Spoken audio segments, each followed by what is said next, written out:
Hi everyone and welcome back to my channel, and today I wanted to talk to you about the bad side of orchid growing, which is the pests and the bugs. And so far I've been very lucky, and this year has just been like absolutely horrific for pests and bugs, and I've spent most of this year battling with thrips, and I've tried many methods. And I finally found something that actually seems to work very well.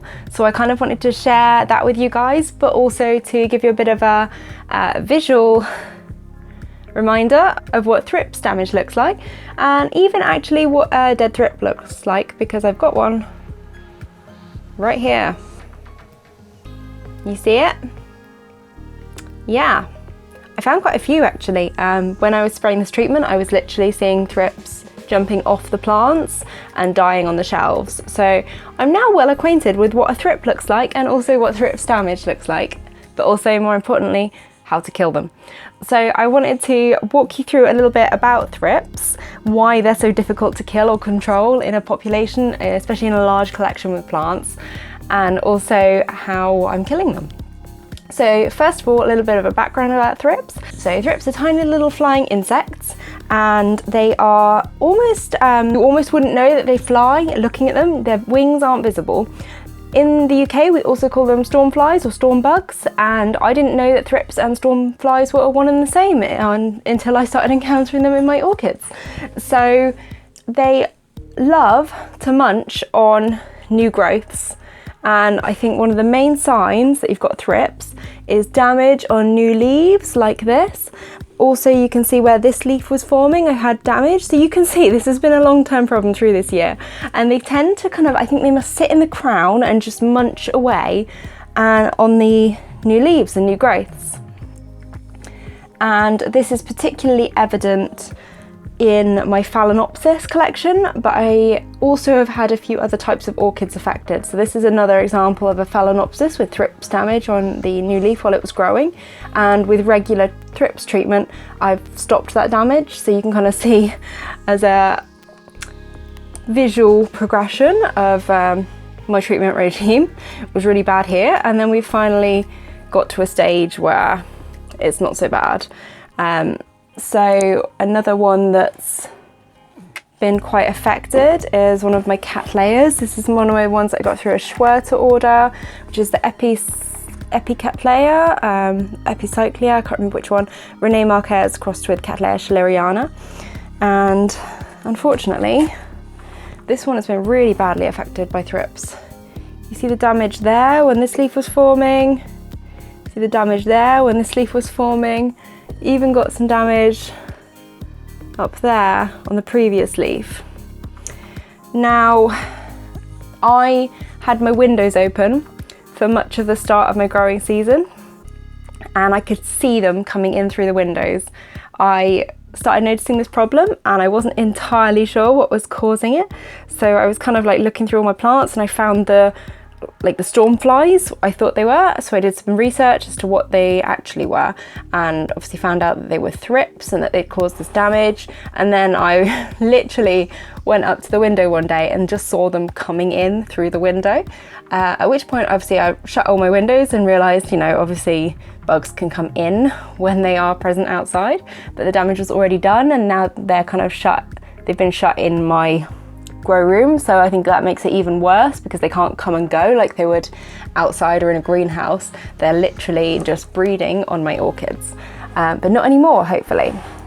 So I tried a few different options. Predatory mites that I tried to target the thrips directly, and this seemed to be working okay. It wasn't great. I was still getting thrips, not maybe as much, but then I also got spider mites, because I was holding off on all forms of insect treatment over summer with when I had these predatory mites, and spider mites then came in because I wasn't doing like preventative sprays and preventative treatments. And spider mites don't even need an open window to come in. They can crawl in through closed windows. I've had some coming in on a windowsill that's been closed. If they're outside, they will get inside, and once they're inside, you need to be spraying to control them. And if you've got live predatory mites, you can't then spray something that's going to kill mites to kill the spider mites. So that didn't really work because of that issue. So I just got really angry one evening and ordered neem oil and insecticidal soap, and also a systemic insecticide, because my current insecticide that I'd been using previously to try and control thrips was just not working. And I've actually seen Roger from Roger's Orchids has put up a video that the one I was using actually apparently isn't a systemic insecticide. So I'll link you down below to his video on that, because I think he contacted the manufacturer directly, but I wasn't aware of this. I was just kind of like really angry. I'm just gonna try another insecticide, because I thought maybe that one it was systemic but not just working on the thrips, but apparently it's not systemic. So that would be why I was having issues with the previous insecticide. And using a systemic means that although it's sitting on the leaves as well, it's continual action. So when the insect bites the plant, it will also get a dose of that systemic insecticide. So it's a good idea to be using a systemic rather than just one that kills on contact, because you're going to have a real job ridding yourself an infestation with just a contact insecticide. First of all, I tried the mixture of neem oil and horticultural soap. This has been absolutely amazing for spider mites for me. You can see how much I've used. Absolutely love this for spider mites. It dealt with my spider mites absolutely no problem. Then I was kind of thinking, I was alternating spraying with this systemic insecticide, which is now nearly empty actually, so I need to get some more of that. So I was alternating spraying with these two and this one. So with these, the directions, I just literally followed the directions on the pack, and I've spilt neem oil everywhere. So it says, to each litre of water, you add 10 ml of the horticultural soap.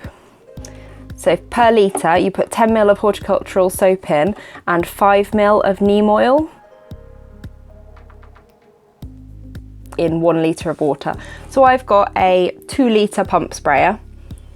So I was adding 10 ml of neem oil and 20 ml of horticultural soap into 2 litres.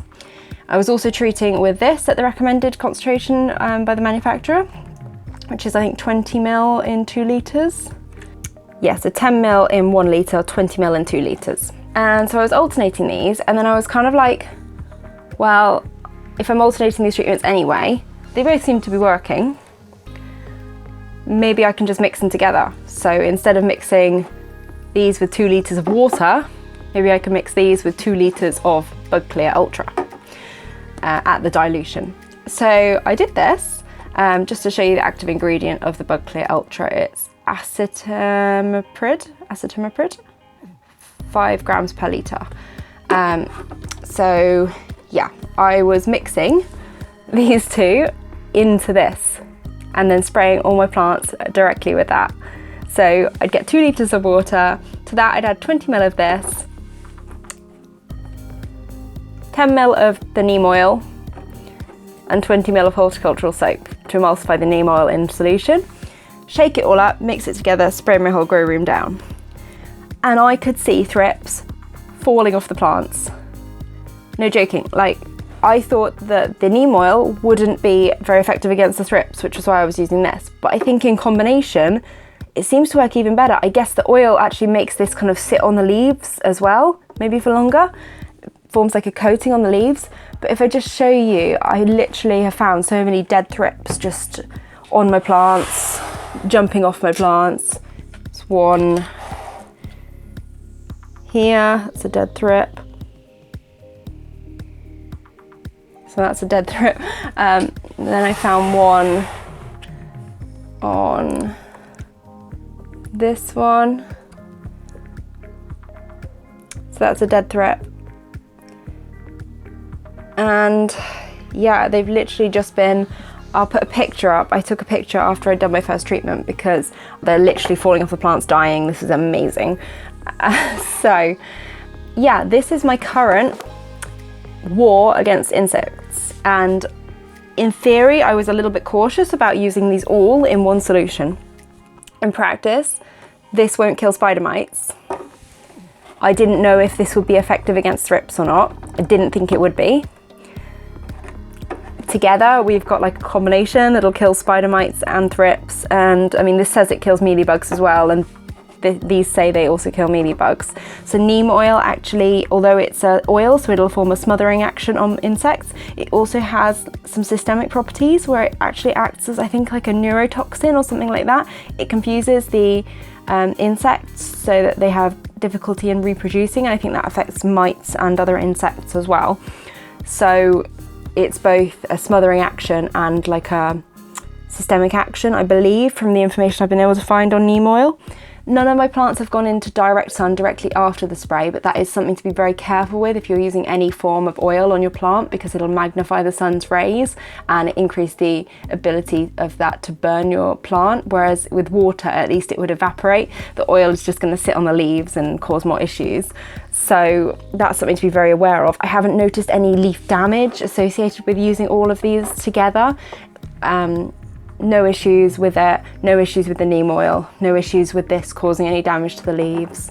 And I've been using this more often than they recommended. They recommend only using it, I think, 2 or 3 times a year.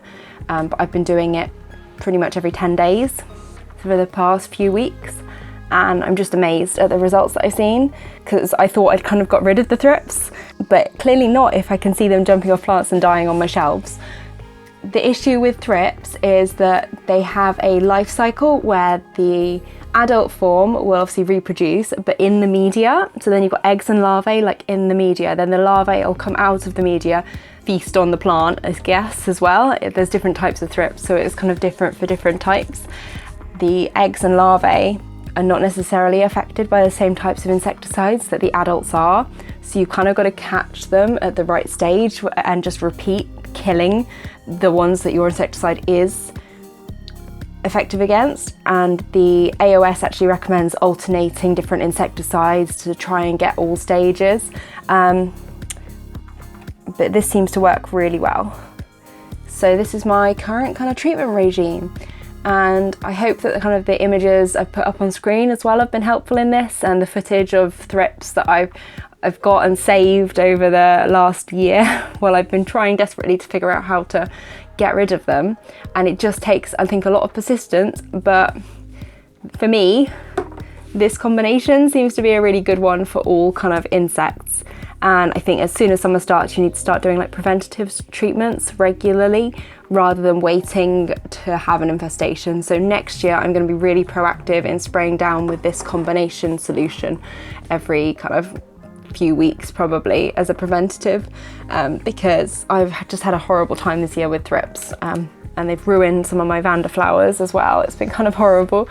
So I hope this video has been informative. If you're struggling with thrips in the same way that I have, I hope that this has helped you.